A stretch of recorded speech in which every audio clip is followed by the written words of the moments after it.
दिल्ली का रामलीला मैदान। आजाद भारत की हर बड़ी हलचल और परिवर्तन की हर आंधी का गवाह। इसी ऐतिहासिक रामलीला मैदान में पूरे 26 साल के बाद बीजेपी की दिल्ली सरकार शपथ लेगी। भले ही सीएम और 6 मंत्री तय करने में 12 दिन लग गए, लेकिन अब बीजेपी जश्न के दौर में है।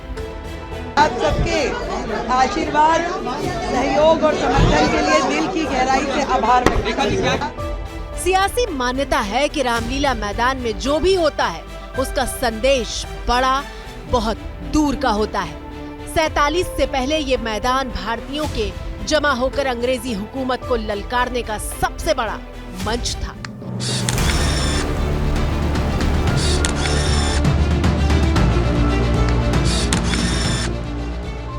उन्नीस के चीन युद्ध के बाद लता मंगेशकर के स्वरों में ऐ मेरे वतन के लोगों का भावुक ज्वार यहीं से उठा। ऐ मेरे वतन के लोगों, जरा आँख में भर लो पानी, जो शहीद हुए हैं उनकी जरा याद करो कुर्बानी।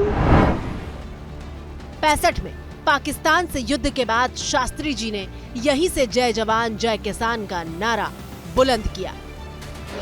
ये 2 नारे मैं समझता हूँ कि आज हमारे देश के लिए जरूरी है, एक जय जवान और एक जय किसान। 71 में पाकिस्तान को 2 टुकड़े करने के बाद इंदिरा ने इसी मैदान में जीत का जश्न मनाया था। भारत के तमाम जनता, सब धर्मों के, मजहबों के, सब भाषाओं और बोलियों के, सब प्रांतों के लोग इस समय एक हैं।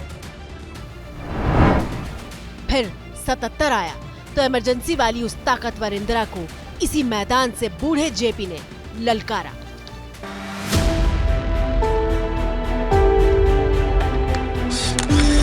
सिंहासन खाली करो कि जनता आती है का नाद इसी मैदान से उठा और एक आंधी बन गया। 88 में राजीव गांधी के खिलाफ बोफोर्स की आंच को वीपी सिंह ने यहीं से विरोध की आग में बदला। 90 में इसी मैदान से अयोध्या के कई संकल्प उठे जो 92 में जाकर बाबरी विध्वंस के साथ पूरे हुए। फिर 2011 आया जब एक बार फिर एक बुजुर्ग सत्ता को चुनौती देने रामलीला मैदान में डट गया। भारत माता की वंदे वंदे। अन्ना आंदोलन से ही एक राजनीतिक धारा फूटी, आम आदमी पार्टी बनी। 2013 के चुनाव में सबसे बड़ी पार्टी बनकर दिल्ली में सरकार भी बना ली। अन्ना गुम होते गए। रामलीला मैदान में परिवर्तन का सबसे बड़ा चेहरा थे अरविंद केजरीवाल। ईश्वर की शपथ लेता हूँ कि मैं विधि द्वारा स्थापित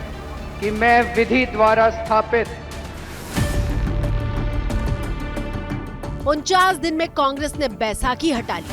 2015 में आम आदमी पार्टी बड़े बहुमत से लौटी और केजरीवाल ने फिर शपथ के लिए रामलीला मैदान को चुना। इंसान का इंसान से हो भाईचारा, यही पैगाम हमारा, यही पैगाम हमारा। आर.के. लक्ष्मण के कॉमन मैन कैरेक्टर वाली छवि ने केजरीवाल को 2020 में भी इसी रामलीला मैदान में सीएम पद की शपथ लेने का तीसरी बार मौका दिया। मैं अरविंद केजरीवाल ईश्वर की शपथ लेता हूँ। लेकिन रामलीला मैदान में लीन कस्मों पर केजरीवाल कायम नहीं रह सके। बड़ी कार ले ली, फिर बंगला ले लिया, उसे करोड़ों के शीश महल में भी बदल दिया। रही सही कसर सत्ता की शराब नीति ने पूरी कर दी। 11 साल बाद समय का चक्र घुमा और रामलीला मैदान ने आम आदमी पार्टी को बाहर कर दिया, बीजेपी को चुन लिया। अब बीजेपी का सारा फोकस दिल्ली सरकार के शपथ ग्रहण को ऐतिहासिक बनाने पर है। इस जश्न की चकाचौंध में वो भुला देना चाहती है कि दिल्ली में उसे सीएम चुनने में 12 दिन क्यों लगे। ये सिर्फ एक राज्य सरकार का शपथ ग्रहण नहीं होगा, इससे संदेश दिया जाएगा कि देश की हवा किस तरफ है।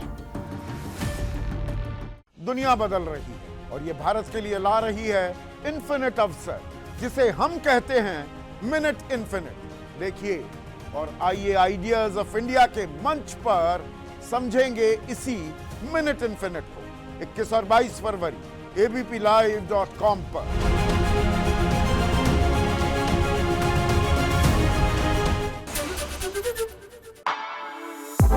For exclusive and insightful videos, subscribe to our new channel ABP Live Premium.